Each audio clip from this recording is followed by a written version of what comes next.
téléprogramme de Médien, bienvenue dans ce nouveau numéro de l'invité de la rédaction. Il est difficile de développer nos pays sans la paix. De nombreux artistes africains prônent cet élément essentiel qui rassemble les peuples. C'est dans ce cadre que nous recevons Laure Lombo, congolais d'origine. Lombo est un artiste gospel, auteur, compositeur et écrivain. Il est également le fondateur de Laure Lombo Ministries. C'est un réel plaisir de vous avoir sur ce plateau. Merci d'avoir accepté notre invitation. Merci à vous de m'avoir chez vous. Alors, Laure Lombo, c'est votre nom à l'état civil, c'est également votre nom d'artiste. Comment percevez-vous votre rôle dans la promotion de la paix au sein des nations? Je pense que nous, aujourd'hui, étant des figures publiques, des gens qui sont écoutés, qui ont un certain nombre d'audiences, non seulement dans nos pays, mais un peu partout dans le monde, surtout avec l'avènement des réseaux sociaux qui brisent un peu les barrières des peuples.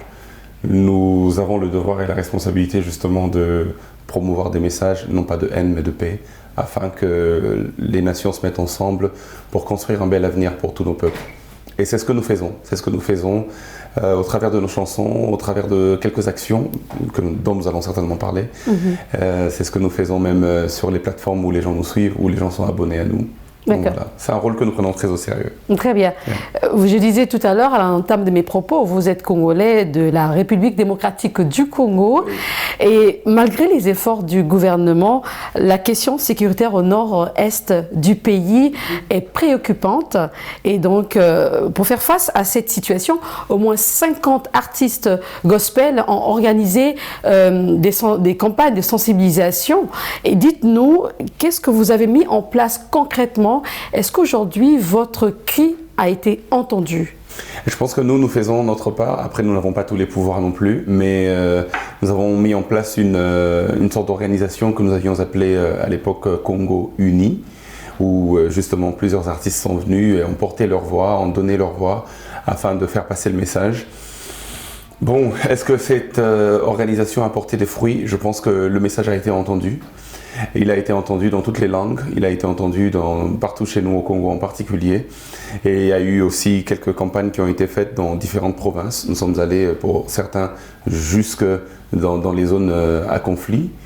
Et à un moment donné, il y a eu une certaine accalmie, mais il faut dire que la situation au Congo, elle est tellement, je veux dire, insaisissable, tellement changeante, que parfois ça peut aller et puis après il y a des troubles qui reviennent. Je pense que c'est au-delà de ce que nous comprenens, mais les artistes ne baissent pas les bras justement. Notre part justement, nous l'avons faite. Et puis bon, nous espérons des fruits, des meilleurs fruits, des fruits qui durent.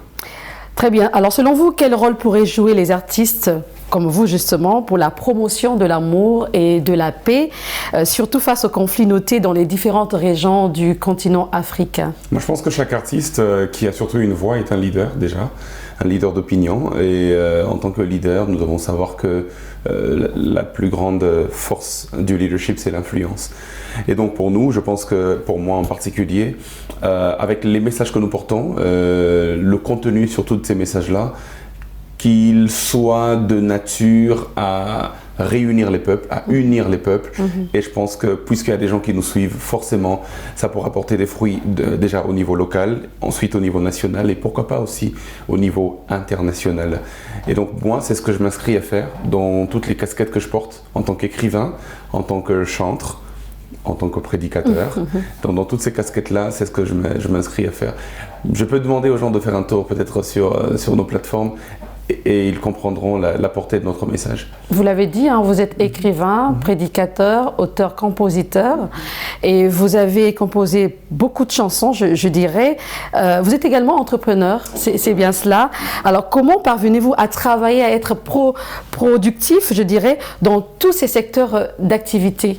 Moi, je pense que c'est question d'organisation déjà, parce que évidemment lorsqu'on a plusieurs secteurs d'activité, on peut s'éparpiller, mais c'est question d'organisation. Il y a des moments où c'est le chantre qui prend le dessus, il y a des moments où c'est l'écrivain. En ce moment par exemple, il y a un livre qui va sortir, qui va paraître bientôt. Et il y a des moments où, voilà, mais ça dépend des saisons, ça dépend de temps, et c'est question d'organisation. Mais j'arrive à me déployer dans tous ces secteurs-là parce que ce sont déjà des choses qui me passionnent. Et lorsqu'on fait les choses qui nous passionnent, ben, ça ne pèse pas trop, c'est pas trop lourd. Et dans votre livre, vous parlez également de la paix. Et pour vous, c'est un point essentiel aujourd'hui d'avoir cette paix qui vient de Dieu. Parce que c'est normal pour vous, on ne peut pas vivre sans cette paix. Qu'est-ce que cela représente pour vous, puisqu'on parle de la paix justement? Je pense que si une personne n'est pas déjà en paix avec elle-même, elle ne peut pas être en paix avec les autres. Les conflits extérieurs, guerres, problèmes que nous avons entre personnes et entre nations viennent souvent d'un manque de paix intérieure. Lorsqu'on est bien avec soi-même, on est forcément bien avec les autres aussi. C'est pour cela que moi je pense que l'un des premiers chantiers que nous devons, sur lequel nous devons travailler, c'est le chantier de la paix intérieure.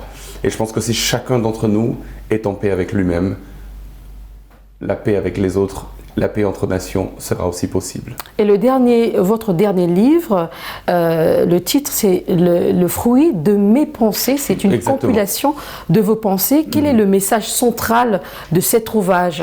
En fait, le message central de cet ouvrage, c'est recréer une connexion avec le divin et aussi une connexion avec les humains. C'est dans ce sens-là que je parle des fruits de mes pensées. Il y a des pensées qui sont verticales, c'est-à-dire avec le divin. Il y a des pensées horizontales, et c'est-à-dire entre les relations humaines. Et un peu comme je disais, dans cet ouvrage, je martèle beaucoup aussi sur un travail intérieur qu'on doit faire chacun pour trouver le bonheur interne, et ça va se refléter sur l'extérieur. D'accord. Et vous êtes au Sénégal pour un événement, pour un concert dénommé Extrême Célébration le 21 janvier et ça se passera à Dakar, bien entendu.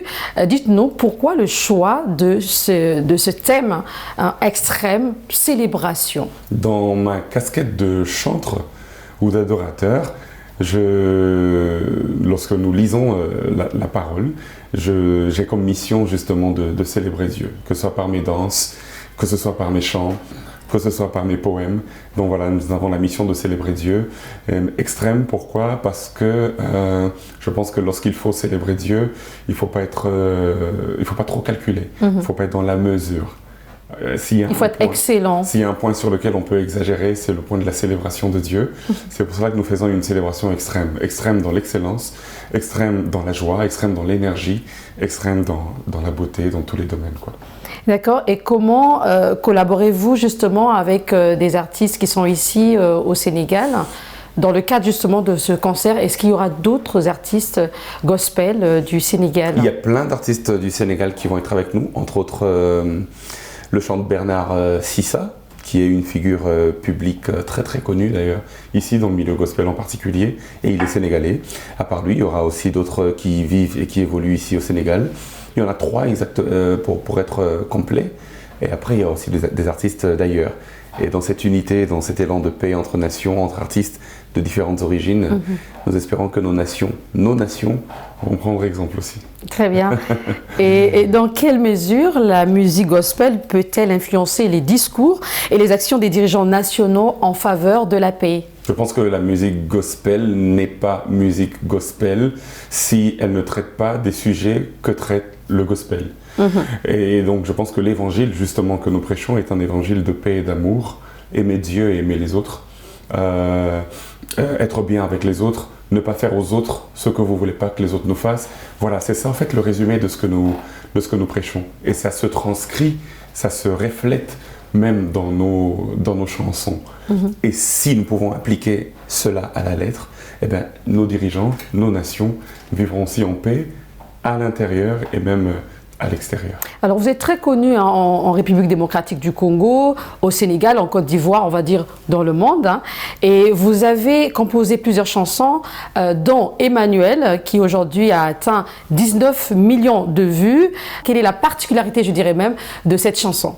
La particularité de cette chanson, c'est une chanson qui invite Dieu dans notre quotidien, dans nos moments de trouble, dans nos moments de pleurs, dans nos moments de joie, dans nos fêtes, dans nos tempêtes. Nous déclarons dans cette chanson que Dieu, notre Dieu, il est toujours avec nous en fait.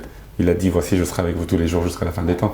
Donc il est toujours avec nous dans tous ces moments-là. Et Emmanuel, c'est un chant qui touche à tout le monde dans différents domaines et dans différents stades d'évolution de la vie. Ça ne m'étonne pas que la chanson soit la plus aimée de mon répertoire jusque-là. Alors, pour terminer, quels sont vos projets futurs en tant qu'artiste gospel? Nous avons juste quelques minutes, quelques secondes, je dirais. En tant qu'artiste gospel, déjà, j'aimerais beaucoup plus collaborer avec les artistes du Sénégal. On a commencé déjà avec le concert de ce 21 janvier.